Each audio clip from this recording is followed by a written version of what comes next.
Bulls Nation. Now that the preseason has ended and the start of the NBA season is only a few days away, let's discuss what happened with our Chicago Bulls in the preseason.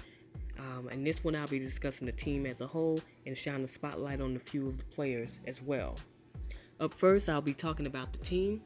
Now, the injury bug hit our Bulls early on in training camp as Denzel Valentine as well as Lauri Markkanen both went down with injuries that left them that kept them out of preseason play. Now, in the case of Lauri Markkanen, he'll continue to miss games even into the regular season with his elbow injury. Now, the first game, we got off to a great start, scored 126 points against the New Orleans Pelicans. However, the next two games struggled mightily. We struggled with scoring, shooting, defense, and all-around effort at times. With so many struggles going on, that pretty much prompted Fred Hoiberg to come to the decision to make a lineup change. And with that lineup change, he added Bobby Portis as well as Wendell Carter Jr. to the starting lineup and moved Jabari Parker and Robin Lopez to the bench.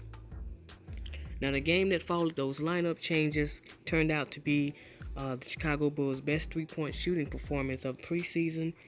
It also sparked the defense to step its game up as the defense was very improved in that game versus the Pacers. And there was better floor spacing as well as great effort and energy from everybody involved. Now, one of the main questions from that lineup change, however, was, is this a permanent change until Lauri Markkanen becomes available again, or was it designed to shake up the team, get some of the players' attention of the importance of bringing your best effort every night? Well, according to Fred Hoiberg, that move could very well be a permanent move. As far as takeaways from the team overall performance, of course, there were some bright spots from individuals as well as the team on a few occasions. We got a chance to see the Bulls and what they look like when the offense is on and the defense is on, in the case of the games against New Orleans and in Indiana. But then there were also games in which we really realized that indeed it is a rebuilding process, and the Bulls have ways to go and many improvements that need to be made in order to take the next step towards consistently winning basketball games. Now, the big story for Chicago now that the preseason has ended is none other than Jabari Parker.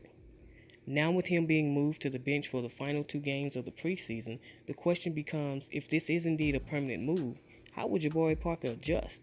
Will he use it as motivation to work his way back into the starting lineup, or will it create disconnect between him and Fred Hoiberg? In my opinion, I believe that Jabari Parker will be fine and get back to being the player that he's been. I feel like ultimately he'll win that starting role back. As you know, in the final preseason game, he actually got his rhythm back. His offense was in rhythm. He attacked more. He shot the ball better. And hopefully that game will actually be a carryover into the regular season and we start to see the best of what Jabari Parker has to offer. Now, despite the move to the bench, he'll still be a key member and a key player to the success of the Bulls with his scoring and playmaking, as Fred Hoiberg said he'll look to use him as a point forward with the second unit. There's a lot of NBA basketball season left, so I don't feel at this time it is a need to get all bent out of shape about a preseason lineup change. But stay tuned. Now, on the other end of that spectrum, however, Zach LaVine looked the part of a star on the rise. He was aggressive going to the basket. He shot the ball with efficiency from the field, from three-point range, and from the free throw line. He certainly showed no ill effects from that ACL injury, as he looked quick. His athleticism looked on par with what it was prior to the injury. He even showed when he's locked in on the defensive end that he can be solid on that end as well, as he was against the Pacers. But what I liked the most and what I saw from Zach LaVine was his mindset. Prior to the season, he spoke at length about, on many occasions, about wanting to take his game to a whole nother level. And in the few preseason games that he played, it definitely looked like he has every intention of walking what he taught. He looked confident. He looked like he definitely was wanting to be that go-to guy. He was very aggressive. He came out with the mindset of attacking the basket. And he even showed that, hey, when he's locked in, he can do some things on that defensive end. So with that being said, he looks poised for a breakout season, and I, for one, am looking forward to seeing this young man's star continue to rise. Another player who excelled in the preseason was none other than Bobby Portis. He excelled in preseason with his energy, his effort, his willingness to embrace any role that the Chicago Bulls put him in. Along with Zach LaVine, he was by far one of the most consistent players the Bulls had during preseason. His play was so impressive that despite him saying that he is embracing that six-man role, he was actually promoted to starting power forward. My bad.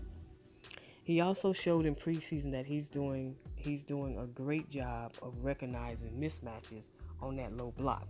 He is definitely taking it to smaller defenders. When he's on the perimeter, he's making the bigger guys pay for coming out and trying to guard him. And there were also signs in preseason that he can be a better defensive player. He was more vocal on the defensive end when he got that first start on game 4 of the preseason. He was better with his rotations. So, whether he's starting or whether he's coming off the bench, he is truly an asset for the Chicago Bulls. He's very valuable to what we're trying to accomplish and where we're trying to ultimately get back to.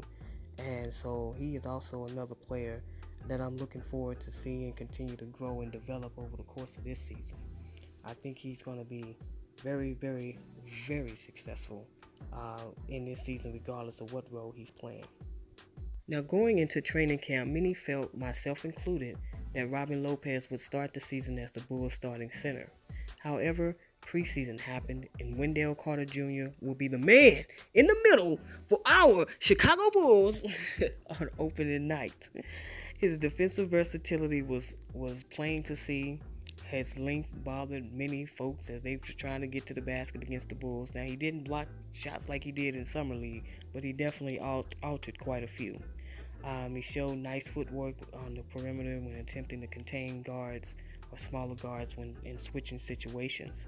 And on offense, he showed how well he could fit into Fred Hoiberg's offense with his passing, his screen setting, his ability to run up and down the floor, be a rim runner, as well as other things. He brings value to the team in ways that don't always show up on the box score. He looks to be the real deal and ready to take hold of that center spot sooner than expected. Now, me, myself, and I personally, as a fan, I don't get too high or low during the preseason. But one of the things that I was concerned about going into preseason was our backup point guard position. And my mind wasn't eased during preseason. Now, Cameron Payne did have a solid game, 5 against the Pacers the other night.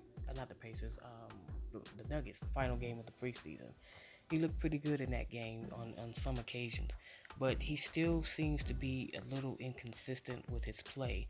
Like the final game of preseason, he looked okay, but then for the most part, he had a few moments here and there, but he still struggled to shoot the ball with consistency. He still struggled to get the team into his offensive sets on occasions in terms of distributing the ball. So hopefully he'll show some improvement as the season goes on.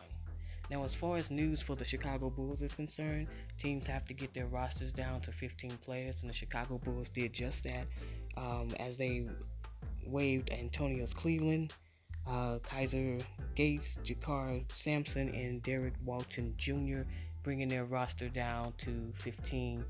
So those gentlemen who stayed or who remain will be our opening day roster.